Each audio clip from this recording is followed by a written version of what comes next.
Hey, so I want to talk about reform that matters, because I talked a lot about reforms that don't matter, reforms that we can, negotiate in a budget that are undone. We need reforms that matter and are going to stick.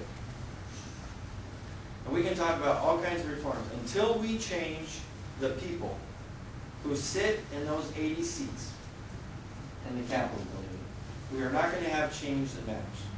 We're not going to have reform that matters. Now, there's 52 Liberal Democrat seats in that assembly. And I'm going to hypothesize that probably 45 of them, 40 to 45 of them are what I call patron seats. And you're not going to like this. I'm getting used to people bristling when I tell them this. There's 40 to 45 seats that the public sector labor unions own. The CTA, SEIU, AFSCME, and the other two, I can't remember. Nurses Union and another one. Ladies and gentlemen, they own those 40 seats. And they don't care the name of the person sitting in that seat, it doesn't matter. That person's going to be there for 6 years, and the union's going to pick another person in 6 years and put him in that seat. They're going to pick another person and put him in that seat, and another person, and they've been doing that for 35 years. And that's why we are where we are. We are on a road, a slippery slope to becoming Venezuela or Greece.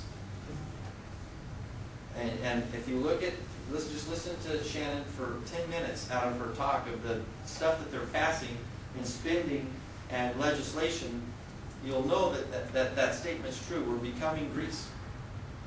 And we can't let that happen. So we've got to defund the public sector labor unions. And the way it is that there's an initiative, I'm going to send a petition around. I hope that you will sign it. And this petition is to get it on the ballot. And what it will do, it was number one thing, it makes all employee contributions to the labor unions voluntary. Number two, it doesn't allow the labor unions to give directly to the candidates. So if they have money after this, they can't spend it directly on the candidates. Number three, any other withdrawals that the unions want to make, it has to be on a one-year agreement. So the state employee, municipal employees have to renew that agreement in writing every year. And the fourth thing it does is also, it doesn't limit the amount of money that corporations can spend or raise. It just limits that they can't give it directly to the candidates. So if a corporation wants to spend money on my behalf to get me elected, rather than give it to me in my campaign, they have to spend it independently of my control. So it gives more control back to the corporations, but at the same time, it just kind of balances off the public sector labor union. So we've got to change the follow the money is basically the bottom line. The CTA, California Teachers Association, right now today has $100 million in their election pack to spend on the elections in 2012. That's where all your education money is. That's where all your education money is going. That's just one of the big 5 labor unions. Folks, there's no corporation in California that spends $100 million on campaigns. So if you're a little uneasy on the corporate side of it, I understand that. But the bottom line is we've got to defund the public sector labor unions. We've got to even the playing field so that we can get more Tim Donnelly's up here and more Shannon Groves up here and more of the freshman Republican class people up here. And we keep harping on the freshmen, but there's some good what we call midtermers and seniors there as well. So the freshmen just kind of gelled a little bit, but we like the midtermers and the seniors as well. Did I forget it? I know Bill. Is there somewhere that petition can be downloaded? Yes, I downloaded it today before I brought it here. Okay, So we stopspecialinterestmoney.com. Okay. And I'm going to leave flyers on the table. I've got, they're in my, here, let me interrupt this. Folks, this is, I came back into my office one of those days, after one of those frustrating days that Shannon talked about, and I just told my staff, whatever we're working on, I've got 3 bills in legislation. Now, if I was a Democrat, that wouldn't even be on first base. I mean, that's, you know, most of these guys have 10 is like a minimum. Some of them are 15, some of them 20. There's 2,300 bills this year. Does California need 2,300 new pieces of legislation? Do you need 2,300 new rules and laws to live by in your life? Or do you think you can survive another year of this in California?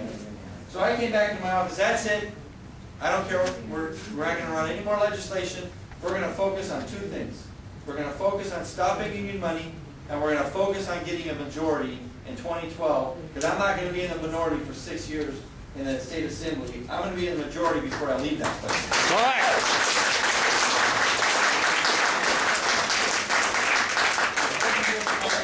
Does anybody else want one of these?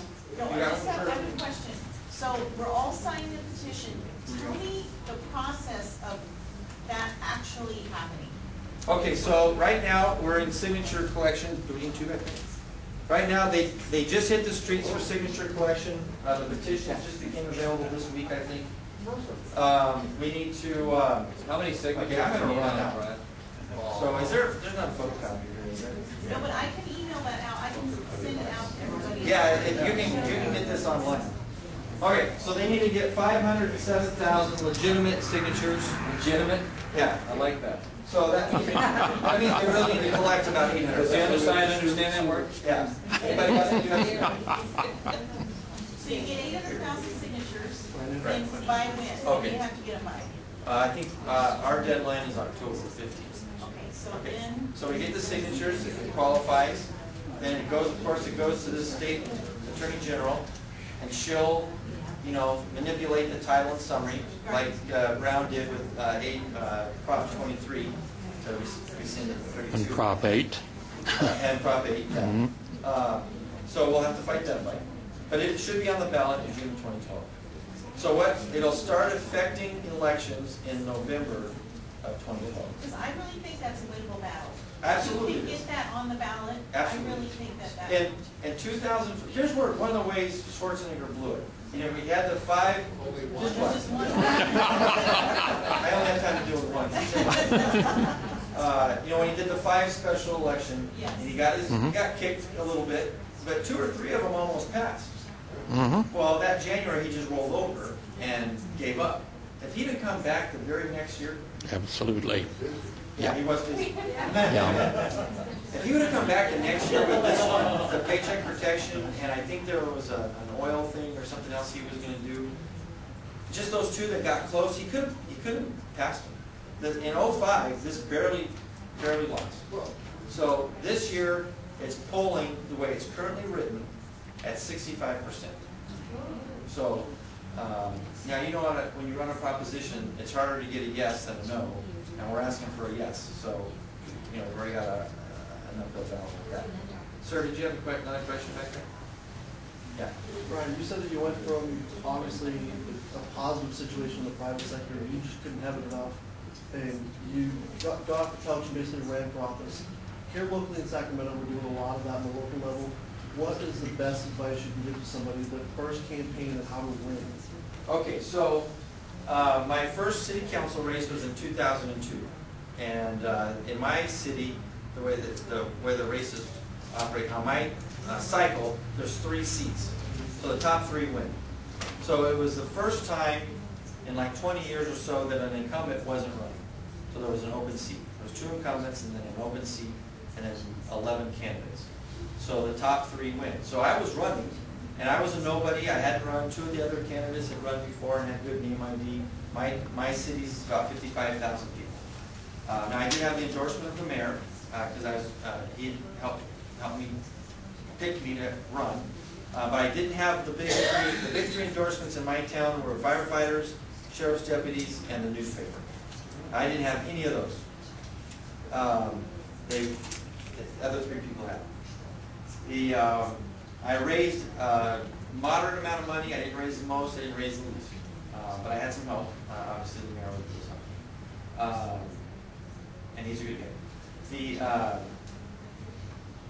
I worked at the churches. You know, at that point in time, was I on staff? I was on staff at the church at the time. And so I went around and introduced myself to all the pastors. Some pastors will get involved, some won't. The good news is now, compared to 2012 to 2002, 10 years later, more pastors are inclined to get involved.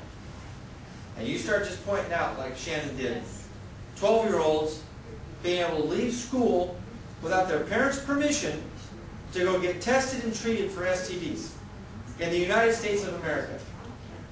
Now, the same people that passed that law also passed a law that your 17-year-old can't go get a spray tan. Because they're responsible enough to go get treated for STDs, but they're not responsible enough to go get a spray tan. Now, is that illogical? Yes. That's the illogic that rules the building. Sorry, I got off on you. So, you got to raise money. The bottom line is you got to raise some money. Now, my preference is to raise money from the people in the district. I'd rather raise 100 $25 donations than one $2,500 donation.